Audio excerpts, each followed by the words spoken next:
कि कानून की हुक्मरानी क्या होती है।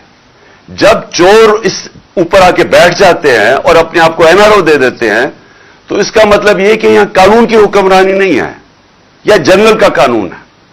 और हम ये कहना चाहते हैं कि हमारी जो इंसाफ की तहरीक 26 साल पहले शुरू हुई थी, उसका सबसे बड़ा मकसद यह था कि ना पाकिस्तान में जमहूरियत हकीकी आ सकती है, ना हकीकी आजादी आ सकती है, क्योंकि हकीकी जमहूरियत इंसान को आजाद करती है।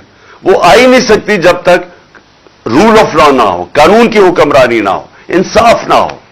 और फिर खुशहाली नहीं आ सकती पाकिस्तान में, किसी भी दुनिया के मुल्क में, जिस मुल्क के अंदर रूल ऑफ लॉ, इंसाफ ना हो।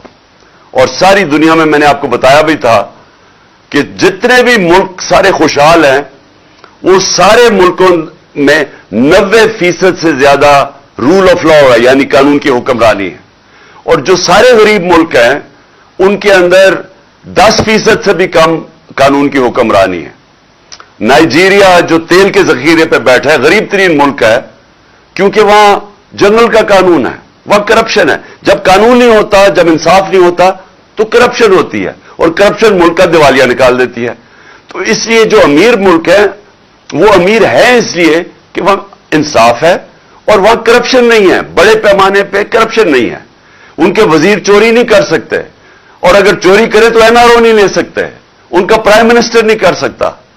तो जब पैनामा का जो इंकशाफ हुआ था, तो जिधर जिधर बाहर के मगरबी जमहूरियत के अंदर जिन लोगों के नाम आए थे, वो सब या वो जेल में गए थे, या उनको उन्होंने इस्तीफा दिया था, या वो खत्म हो गए थे, कौम ने उनको मुस्तरद कर दिया था। तो हम अमर बिल मारूफ पे चल रहे हैं, इन चोरों के खिलाफ हम कानून की हुक्मरानी डिमांड कर रहे हैं, कि हम ये चाहते हैं कि इस मुल्क में इंसाफ हो, कि ये ना हो कि सिर्फ छोटा चोर जेल में जाए और ये बड़े बड़े डाकू आके आज असेंबलियों में बैठे और अपने केसेस माफ करवाएं।